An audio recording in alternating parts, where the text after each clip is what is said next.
Hello everybody, Board Game Lawyer here. It's a Sunday evening and I thought I would pop on real quick and talk about this brand new card game from Fantasy Flight Games. It's called Star Wars Unlimited. So if you're a fan of my channel, you know that I play card games from Fantasy Flight Games, primarily Marvel Champions, which is my favorite card game right now. But I've been playing Star Wars card games for nearly 30 years now, and so a brand new game piqued my interest. So I stopped by my local game store. They had a pre-release event there, and I picked up a copy of Star Wars Unlimited, Spark of Rebellion, the pre-release kit. So I didn't get much of a chance to play because of the way this weekend went, but I did pick up a kit, and I got to crack some packs. And let's take a look and see what's inside. So inside this box, you'll see that there's 6 booster packs, which are all randomized. Also 2 pre-released promo cards, and 19 counters, 1 quick start rules, 1 deck building guide, 1 divider card, and 1 deluxe deck box. So these are all the components that you'll need in order to play in a sealed event at your local game store for this weekend. Okay, so let's take a look at some of the components inside. That's really what the purpose of this video is to take a look inside the box and see what you get. So in our instructions, we saw that we get a quick start rules, and we got a deck building guide. And so here's your deck building guide.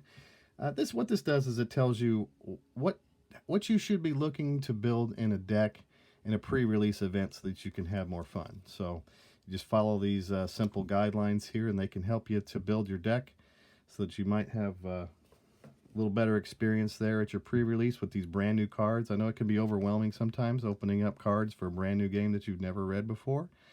And so this is a real helpful tool to get you started. Also, you got your quick start rules, which is some nice, concise rules that'll get you into the game, as well as an explanation of the various aspects that are in the game. We have vigilance, aggression, heroism, command, cunning, and villainy.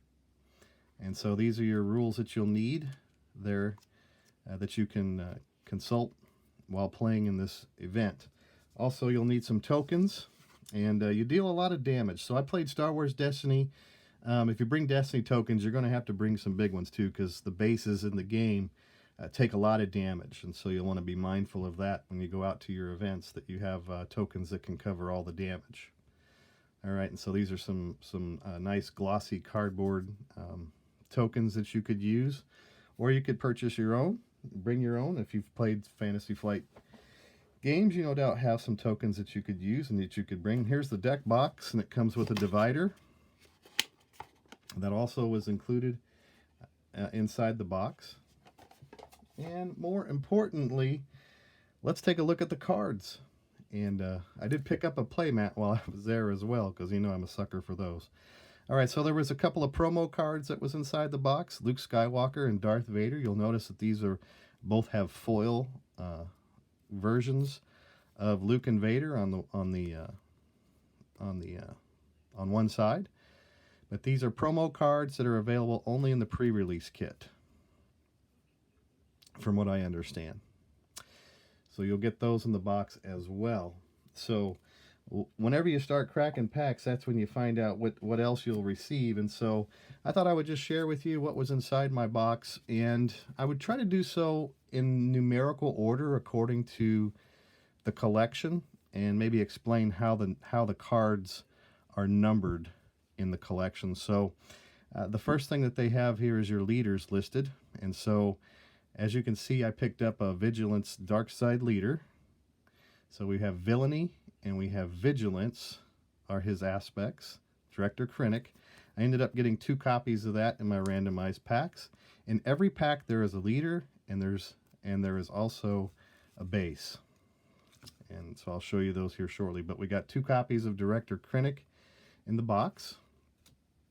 I also got a copy of Leia Organa. And so she has command and she has heroism as her aspects. Also, I got a copy of IG-88, and this is interesting because it's a hyperspace version of IG-88, and so it doesn't have a typical border. I might show you the difference, because I got another hero later on in the game that has a regular border and a hyperspace border. So IG-88 with hyperspace Border was another leader that I got.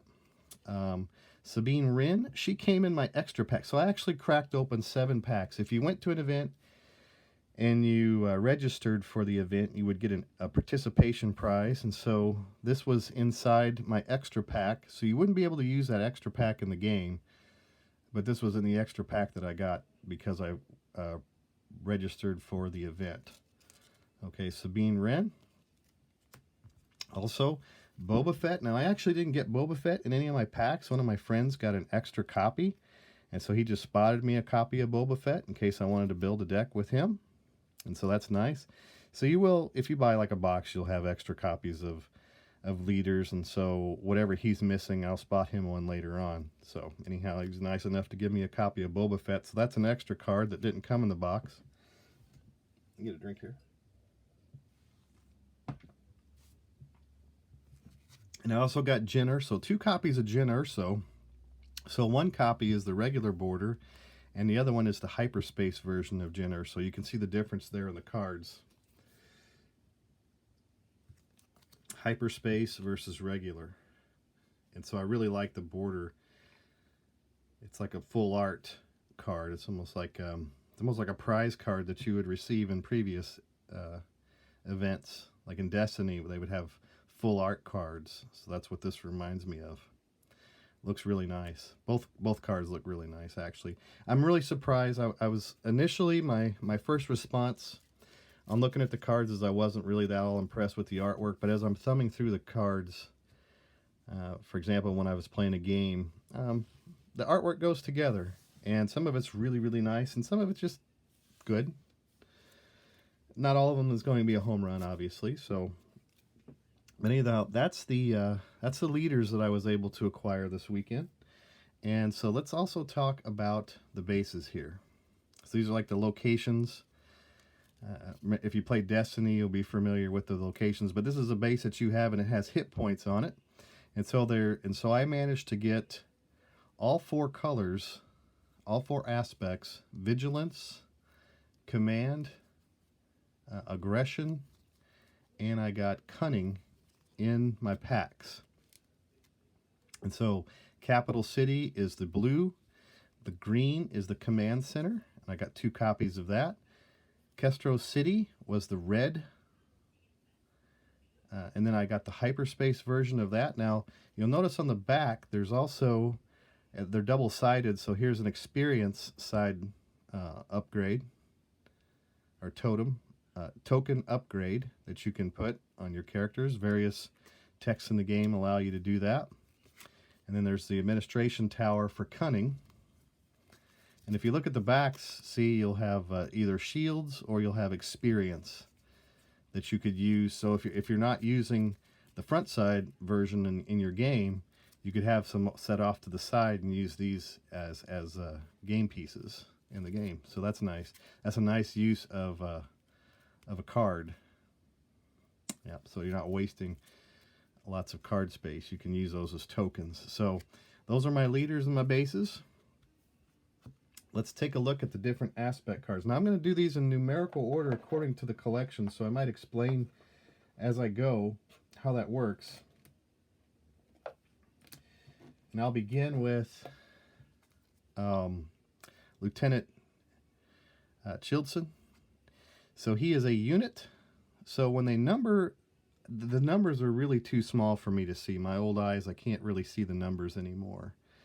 I have to get the magnifying glass out actually to see what numbers these are in the collection. But what I did find is that so they number these things. So vigilance is first. If you look down the collection list, you'll see that vigilance is the first cards that are listed there. They're the lowest numbers. And so the units are listed first, and they're by cost. So this lieutenant cost 4, this unit cost 6, and I got 3 copies of that Academy Defense Walker in my box.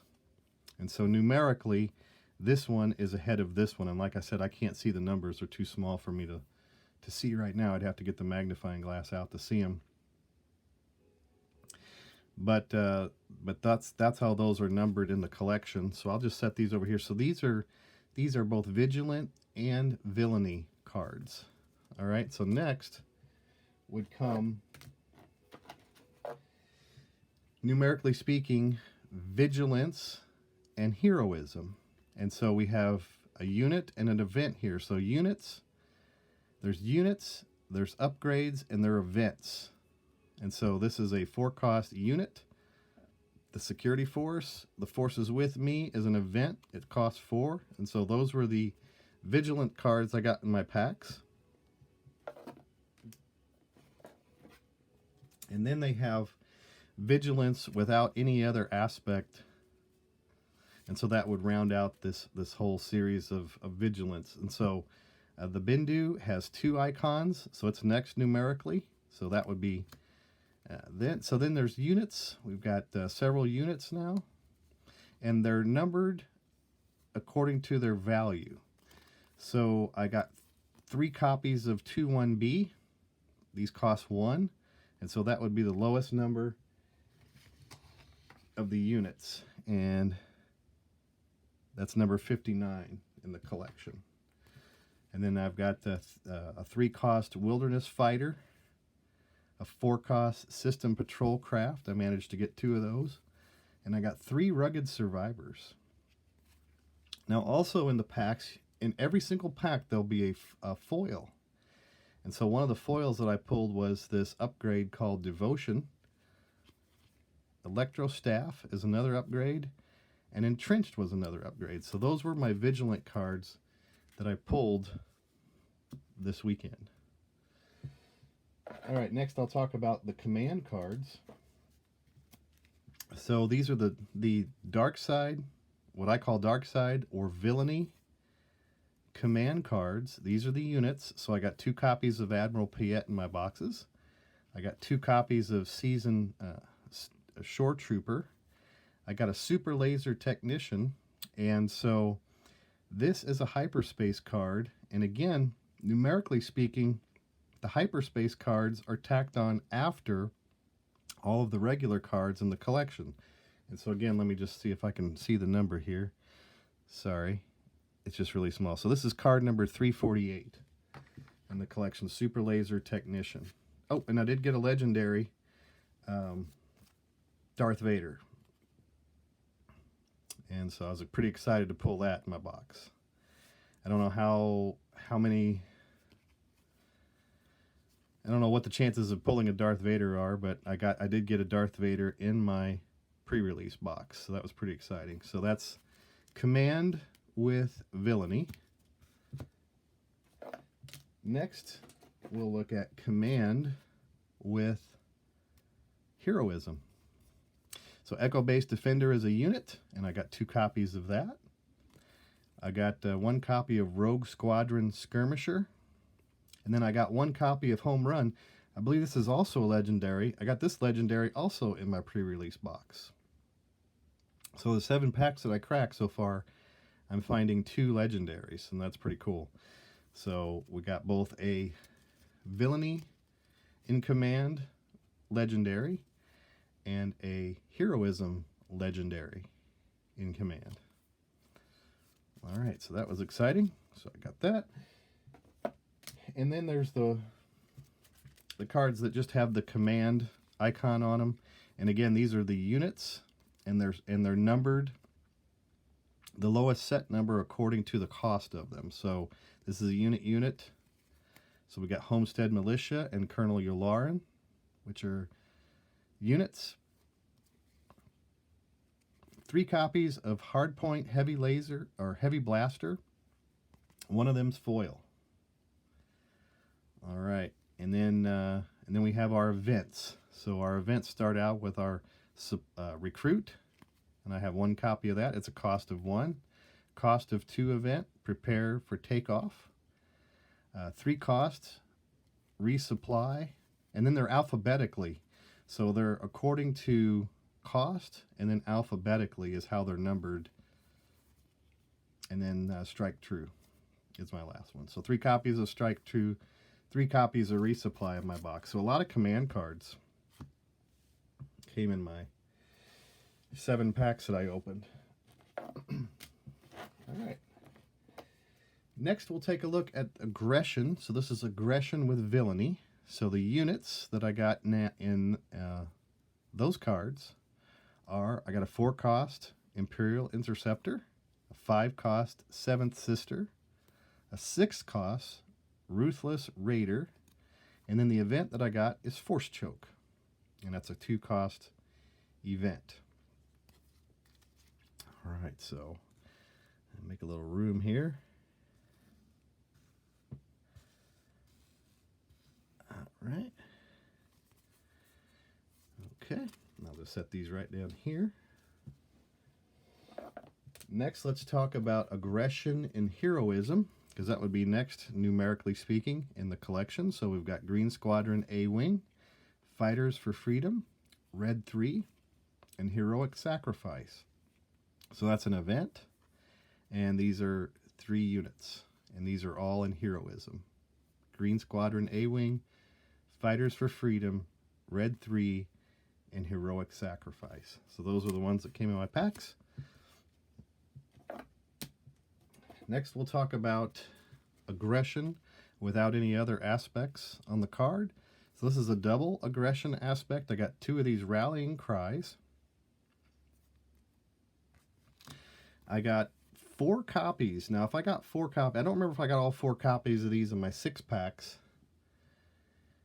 But the Disabling Fang Fighter, if you're playing in a sealed event, or if you're playing, from what I understand, in a draft event, and you get 4 copies, normally you can only keep 3 copies in your deck, but because I got 4 copies, I could put all 4 copies in my deck, which would be awesome in a sealed event, especially this one. You may defeat an upgrade, so you get these in your deck, no upgrades are going to be existing on your opponent's side of the table. In a sealed event, there's not going to be that many upgrades, so you could really neutralize some upgrades with that. Precision Fire, got, let's see, 4 copies of that as well. And this is a 1-cost event. All right, so Precision Fire. We got Mission Briefing, Open Fire, and Forced Surrender. Those are my events. So a lot of cards, a lot of events in red and aggression. All right, so that's 3 of the 4 main colors. Let's take a look at the 4th. So these are the Cunning with Villainy. So I got an ISB agent, who's a low-cost agent. I got Bosk and Bounty Hunter Crew. Again, by cost is how they're numbered. So we have a unit, all with Cunning and Villainy. So these would be in order collection-wise. Right, let's take a look at Heroism. Heroism, which is Lothal Insurgent. So I got 2 copies of that. And I got a copy of the Millennium Falcon. This was my 3rd legendary that I pulled in my pre-release box. The Millennium Falcon, a 3-cost, cunning, heroic vehicle. So that was my 3rd. And that's all the legendaries I pulled in 7 packs. But I think that's pretty good, because I think that's about what you would pull in an entire box. All right. So let's take a look then at the cunning cards that don't have heroism or villainy attached to them. So we have the Jawa Scavenger, a foil hyperspace version of Gamorrean Guards, the Mining Guild TIE Fighter, Outer Rim Headhunter, Pirated Starfighter, lots of ships, lots of units, some upgrades, Snapshot Reflexes, and Disarm, Asteroid Sanctuary, Outmaneuver, and Outmaneuver. So those are my cunning cards that I got in my packs. Excuse me. Okay, so these are aspects of just villainy. These are getting near the end of the card list. So we have the Snowtrooper Lieutenant, Cell Block Guard, and Maximum Firepower, which is a foil that I got. Nice looking card. Okay, those are the villainy cards without other aspects attached. These are the heroism cards, medal ceremony, fleet lieutenant, the regional sympathizers and foil, fleet lieutenant. I thought I had 2 copies of fleet lieutenant. Maybe I did. I don't know. Yep, they're mixed around here. Yep. So that would be first, and then these. So I got hyperspace version of fleet lieutenant and fleet lieutenant.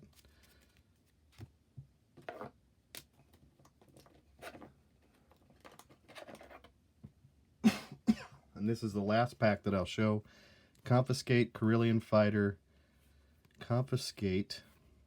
These aren't necessarily in, let's see, these are events, event, unit, and unit. So we have a foil volunteer soldier, a Carillion Fighter, Confiscate, Confiscate, Confiscate, restock, and restock foil hyperspace. So those were the cards that were found in my boxes this weekend. So I will say that it looks like it's going to be a fun game. I like the fact that you're playing in aspects. If you play a card that's out of aspect, meaning that there's no that the either the leader or the base doesn't have that aspect on it, there is a penalty for that. There's like a $2 penalty if you play a card out of aspect, but I really like card games that play inside the aspect. So that's what happens in Marvel Champions, and that's how Destiny worked with aspects. So anyhow, well, so that's my unboxing of Star Wars Unlimited Spark of Rebellion pre-release kit and extra packs. So this is 7 packs of cards. I don't know that you can expect to get 3 legendaries and 7 packs of cards. I think I was just fortunate this time, which is really unusual for me. But I certainly enjoy that. I'm looking forward to building and constructing some decks, playing some sealed events, playing in some draft events over the next few weeks. And so anyhow, thanks for watching my video today. I'm the Board Game Lawyer. Again, this is Star Wars Unlimited, brand new card game from Fantasy Flight Games. Check it out.